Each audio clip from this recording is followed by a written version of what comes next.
Hey everyone, welcome back to Maple Street. I'm really excited about today's video. This is going to be a more chill video. I always enjoy making my 25 movies challenge videos because really the way I treat these is I want this to be a time where I can just review 25 movies. You can just sit back, relax, but really it's just me talking about my thoughts on 25 random movies I saw. Now, if you're unfamiliar with the 25 movies challenge, this was a challenge I started, I think 2-3 years ago. The idea behind the challenge is it's an excuse for me to have motivation to watch the movies that I've been collecting dust on my watch list. My first season was devoted to watching 25 movies from the 1970s. Season 2, I chose 5 actors I'd been wanting to see more from and watched 5 movies from each of those actors. Season 3, I focused on the Western genre. Season 4, I threw my entire watch list on a randomizer and spun the wheel, and whatever movie it gave me, those were the 25 movies that I watched. Season 5, I focused on 25 movies from the 2000s,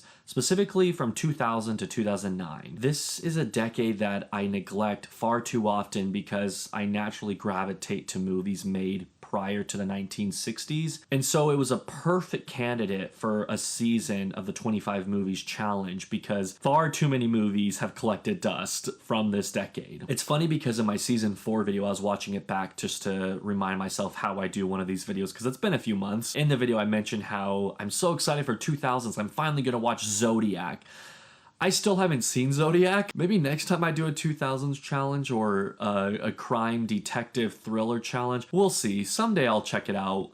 Maybe. And so what I do with these challenges is I go in order of when I watched the movie. This is not a ranking of my favorite to least favorite. At the end of the video, I will share a brief ranking because I know you're all curious. I'm guessing this will be a mixture of movies you've seen, you haven't seen, movies you might have never even heard of. And that's why I want this to just be a chill, laid-back video where we can all talk about the 2000s. There was no strategy going into this. So like for an example, in season 4, I only watched movies that were chosen by a wheel. This season was a little bit of a mixture of choosing the movie, randomizing a movie, and also watching movies that weren't even on the watch list prior to starting this challenge, but I just felt like watching them, and so they made the challenge by default. And on top of that, there was no pattern I went through of I need to watch 3 movies from the 2000s, 3 movies from 2001, so on and so forth. I didn't have any sort of rules like that. It was solely just if the movie came out between 2000 and 2009, I'm checking it out. All right, so let's talk about the 25 movies I saw in order of when I watched them. The first one is Capote. Capote had been on the watch list for a very long time. I was intrigued to see this because I'm a big fan of Philip Seymour Hoffman, and it's the one movie that he won the Oscar for, and so that within itself really piqued my interest. In addition to that, he beat my good friend Joaquin Phoenix in Walk the Line, and I love Walk the Line. I love Joaquin Phoenix's performance more specifically. If you ask me, I still think Joaquin should have won, but I just wanted to see the movie to get some closure and understand why Philip Seymour Hoffman beat him. I can see why. He gives an incredible performance. Capote was a good watch. It was a little slower than I was expecting and darker than I was expecting. I knew who Truman Capote was going into it. In fact, I'd seen movies with him. I had seen movies written by him. I read Breakfast at Tiffany's. I don't know that I was expecting a crime drama though. Still an enjoyable watch, and more than anything, I'm just happy that I've finally seen it. My next movie I watched was Legally Blonde. The reason I wanted to check this one off is because it's just an iconic movie. I actually saw this in theaters with my older sister. The movie theater chain in Arizona that I go to, they do Tuesday night classics every Tuesday where they re-release a movie that has already been out. And one of the weeks they were doing Legally Blonde. I heard about it and I was like, I'm literally doing a 2000s challenge. What better way to check this off than see it in theaters? It was funny. I can see why it's iconic, and Reese Witherspoon was incredible. And her character, Elle Woods, got nominated for Character of the Year in my Alfie's Award show. Next up, I watched Meet the Parents. The same vein as Legally Blonde, this was just an iconic comedy I had heard about, but I had never seen. I'm a big fan of Ben Stiller. It's one of those movies where just one bad thing after another happens, and for that, it is a bit predictable. I can't really fault the movie at that though, because it's a comedy at the end of the day, and so I'm not looking for some crazy mind-bending movie. If it's a little predictable, it's a little predictable. You know, it's not the end of the world. I don't think it was as good as I was hoping it would be, but it still got a few laughs out of me. Number 4 is one of my favorites of the challenge. I'll say it right now. It was Pride and Prejudice. I had heard nothing but great things about this movie through the years. I'm also a big fan of Keira Knightley. I wish she did more work these days, but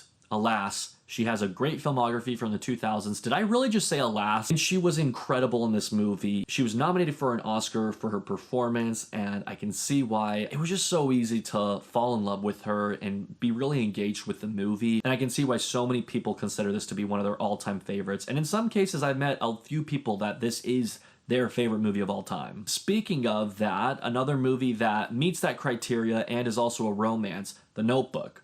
Ryan Gosling, Rachel McAdams, have you heard of it? Yeah, no, I had never seen this movie all the way through. I knew how the movie played out, but there was a chunk of the movie that I had not seen, and so I wanted to include it in this challenge so that I could finally say with a confident, full heart, yes, I've seen The Notebook. It's one of those movies that it's so popular and iconic that I think it either is well revered or dragged through the mud a little bit. I'm on the positive side of it. I really liked the story. It meant a lot to me. I think it's a beautiful love story. Everyone gives a great performance, and it also takes place back in the day, I think in the 30s or 40s, and I just really liked what I saw. A Knight's Tale was a good movie. Really enjoyed Heath Ledger. Liked the story of the underdog. I mean, who doesn't like a good underdog story? It also had some funny moments, and like other movies, I had just heard great things about it through the years, so I was happy to finally check it off the list. Zoolander was an utter disappointment. I just thought it was very stupid. But I will say the gasoline scene is absolutely iconic, and I definitely laughed out loud at it. Shattered Glass proves that Hayden Christensen is an incredible actor. I loved what he did here. I also want to give a shout out to Peter Skarsgård. It was just an intriguing story too. One that makes you cringe because this lie just keeps getting bigger and bigger, and you know it's a lie, and you're just screaming at your screen. I really enjoyed this one. Mystic River was incredibly depressing. I loved the score, great performances. I will probably never watch this again. Punch Drunk Love is perhaps the most surprising movie on this list. I'm not a big fan of Adam Sandler, therefore a movie with him in the starring role, it doesn't scream a Nathan movie, but it was really good. It won my favorite Criterion of the Year in my Alfie's Awards show, so that was pretty sick. I just enjoyed following this quirky character who is kind of broken on the inside, and you just want to give him a big hug, and when things work out for him, it just makes you happy. Like, it was just a feel-good movie in a really strange way. Finding Neverland was a movie that I knew about from when I was a kid. I have this random memory of watching the Oscars and seeing the clips of Finding Neverland in this ceremony. You know how they like play a clip from the movie when they're talking about Best Picture or acting, whatever it is. I remember seeing clips of it at the Oscar ceremony and thinking, wow, a movie about Peter Pan and it has Jack Sparrow. I want to see it. It took me long enough to finally watch it. It was enjoyable. I think that actually, believe it or not, in a movie with Johnny Depp and Kate Winslet, Freddie Highmore was the highlight for me. He gives an incredible performance as one of the kids. One of my favorite kid performances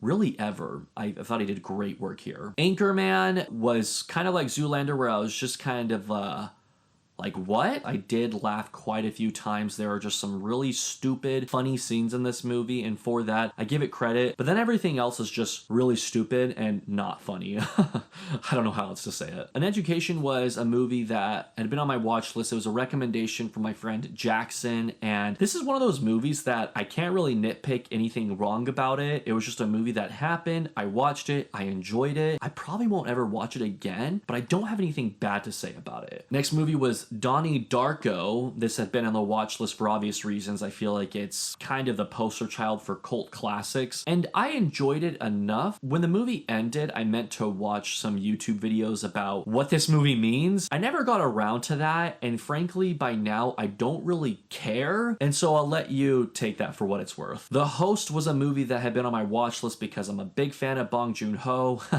All 2 movies I've seen from him now. I love Parasite. It's one of my all-time favorites, and I want to slowly get through his filmography. The Host was one that I wanted to check out specifically for this challenge. Really enjoyed it. Great creature feature. I don't think it's as mind-blowing as I had heard going into it, but for a movie about a monster, it definitely wasn't just a throwaway popcorn movie. There's actually heart in it, and I cared about the characters. There was some humor too. It was just an interesting experience that I actually quite enjoyed. Lost in Translation is up there with Capote as one of the long-term residents of my watch list. I was very happy to finally check this off. I really liked what Bill Murray and Scarlett Johansson did here. They both gave really good performances performances, layered performances too. I was engaged throughout, and I think that's because there were well-written characters, and I was curious to know what would happen next, what their story was, and how their chemistry would come about from their meeting. Road to Perdition is that movie that I had seen a poster for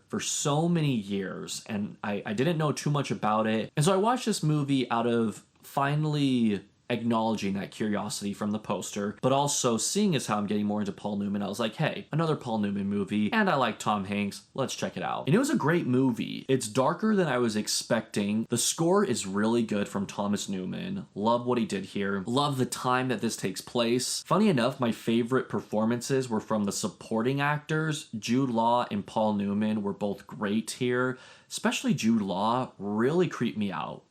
Oh man.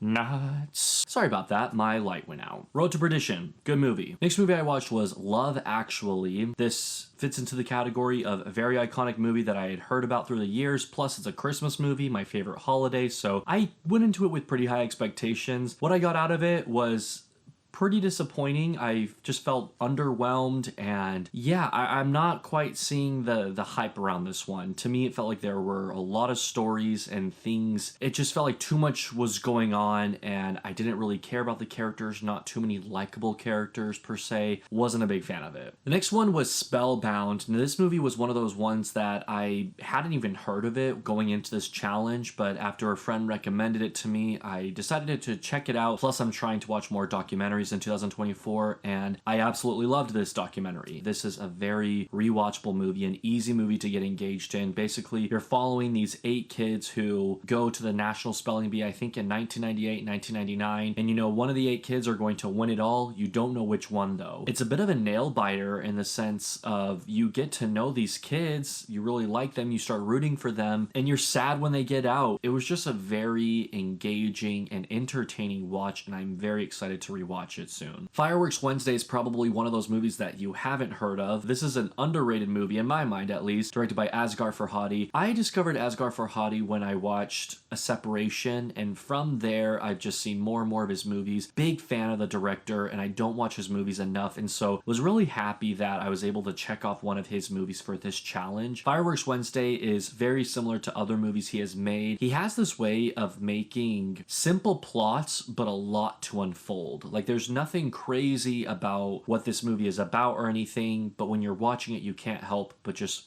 feel glued to your screen. Really enjoyed this one. I have yet to discover a bad movie from him. Gran Torino was a hot mess in my mind. Very disappointed. Possibly the most disappointing movie of this entire list. I've heard nothing but great things from this movie through the years, and it's an iconic movie too. I feel like it's one of Clint Eastwood's famous roles, and he's just known for this movie. Clint Eastwood was the redeeming quality of the movie. I enjoyed his performance and thought he did a good job. Just everything else around him felt way out of place. After watching it, I couldn't help but feel confused. I don't know what other people are watching. It felt like a TV movie. I think that's the best way of putting it. Just bad acting, weird script, a bad script. It was just a strange movie. A Mighty Wind was actually spun by the wheel. Wouldn't have normally been prioritized over other 2000s watch list items, but I'm glad that it was spun because I enjoyed A Mighty Wind. I have seen Best in Show, which is from the same director, and enjoyed that, and so this movie was very similar to that same mockumentary style. Funny moments and some well-written songs too. I've definitely listened to the soundtrack after watching this movie. The Majestic was a recommendation that came to me from one of you guys, one of my friends on my movie Instagram account, and I feel so bad when someone recommends a movie and it just doesn't work for me because I feel like I'm insulting them. Let me just say, I'm glad that it was recommended to me. I love getting movie recommendations, but this movie was just not for me. I'll just say, similar to how I felt about Gran Torino, this felt like a TV movie, not only for the bad acting, but also just the whole feel of it, the cinematography, the sappiness, the drama. It screamed TV movie, and I was shocked to find out that it wasn't one. I'll leave it at that. We'll stop there. The Aviator was my penultimate movie. It was another one of those movies, kind of like Road to Perdition, where I'd seen the poster through the years. I knew about it. I knew it was Leonardo DiCaprio, Martin Scorsese. Didn't really know much more beyond that. In fact, I was pleasantly surprised when I watched it and found out that it's actually a movie about movies. movies, and specifically Howard Hughes, who was famous for directing these big blockbusters, but also a famous pilot back in the day. I knew that Cate Blanchett was in this movie, but I did not know that she was portraying Katharine Hepburn, so that was another pleasant surprise. She did phenomenal, and rightfully so, won the Oscar for Best Supporting Actress. I feel the same way towards this movie as I do towards An Education, where it was just a solid movie. I enjoyed it. I don't really have any flaws with it. Yeah, it was just a solid movie. You should check it out. And the movie that ended the challenge was, yet again, one of those movies that had been on the watch list for a long time. It is Atonement. When I was younger, I was a big fan of James McAvoy. I had first seen him in The Conspirator, a very underrated movie about Lincoln's assassination. Haven't seen that movie in years. Long story short, I really enjoyed him when I was younger. So that, coupled with loving Keira Knightley, was the reason I really wanted to check this movie out. Through the years, my commitment and love for James McAvoy has dwindled a little bit. I still think he's a great actor, but I just don't like him as much as I used to. And so I think that's why this movie was guilty of collecting dust on the watch list. I'm so glad I finally have watched it, because it really is a great movie with an amazing soundtrack. Wow, that soundtrack was really good, and I would be in shock if it was not nominated for Best Score for my movie award show next year. It's a movie that I've seen done before, where a big lie from a child ruins someone's life. I haven't seen it done this way though, and so it still felt like its own unique entity in that subgenre. It didn't feel like copy and paste or anything, but man, that subgenre is so frustrating, and in that regard, I don't know how rewatchable this movie is, but really enjoyed what I did see and was just very moved by it. It's a very sad movie. Everyone gives a great performance here, and it was cool seeing a very young Saoirse Ronan as well. Well, that completes the 25 Movies Challenge Season 5. So now that we've gone through the movies that I watched, the ranking of my favorite to least favorite, I want to go through some trivia with you. The years 2001 and 2003 were the most watched years of the challenge. It was a tie. I watched 5 movies from each of these years. Those movies are on the screen right now. Funny enough, if you meet in between, 2002 was the highest rated year of the challenge, with an average of a 4.5 out of 5. I saw 3 movies from this year, and they are on the screen right now. The lowest rated year was a tie between 2001 and 2008, but in the end, I was able to watch at least one movie from every single year of the decade, and that was exciting within itself, because I wasn't even keeping track. It wasn't until the end of the challenge that I was like, wait a second, did I check off every year? And I did, so I was happy about that. Now, I know you're all waiting for the most exciting part of the video. What am I doing for Season 6? For Season 6, I considered 4 different themes. The first one was 5 sports, 5 movies. Pretty self-explanatory. I choose 5 sports and watch 5 movies within that subgenre. So like 5 boxing movies, 5 baseball movies, 5 soccer movies, so on and so forth. The next theme was Oscars categories, and I know this is a little vague. What I meant by this was I wanted to watch 5 movies from all 4 of the acting categories, and then 5 movies from the directing category, the ones who won specifically. Next up, 5 genres, 5 movies was an option, really just focusing on the genres that are on my watch list that I haven't gotten to. And finally, a classic at this point, it seems, 5 directors, 5 movies. I'm pretty sure this has been on the roster for a few seasons, and it's just never been spun. And I hate to break it to you, but it still hasn't been spun, because I have already spun the wheel, and for Season 6, I will be focusing on 5 genres, 5 movies. I'm really excited about this season. I have already chosen the genres. I want to share them with you today. They're not traditional genres. It's not romance, comedy, sci-fi, horror. If anything, it really should be called 5 subgenres, 5 movies. I think it sounds a little cleaner though, just sticking with 5 genres, 5 movies. The 5 genres that I have chosen are very specific genres that call to me, that are my favorite subgenres, and I just haven't seen as much as I would like to from each of these subgenres. Like, I've seen enough to claim them as a favorite, but there's more I want to see. So let's go through the 5 subgenres. The first one, boxing movies. So I made an exception. Sports weren't chosen, but I still am getting my boxing fix. I have a lot of movies on my watch list that are boxing related. I love the sport, would never play it, have never even seen a live boxing match, but I love the subgenre of boxing movies, and so I'm so excited to check out more from my watch list there. The next one is inspiring teacher. I don't really know what to call this subgenre, so this is kind of the placeholder name for it, but think of Dead Poet Society, or To Sir with Love, or Blackboard Jungle. Basically, a movie about a teacher coming in and helping troubled students and inspiring them in some way. I love that subgenre. The third one is whodunits. I love a good murder mystery, and I have plenty on my watch list, and so that is going to be a very fun one to tackle. Next up, one of my all-time favorite subgenres, and it seems like I can never get enough of this. It's the courtroom drama. I love a good courtroom drama, and there are some I'm aching to check out. Very excited about that one. And finally, heist films. I love a good heist film. Am I a broken record? There's a reason I chose these 5 subgenres, because they haven't failed me yet, and so as you could imagine, I'm very excited to dive deeper into each of these subgenres, check out more and more movies from them. Thank you all so much for watching and for visiting Maple Street. I'll see you next time.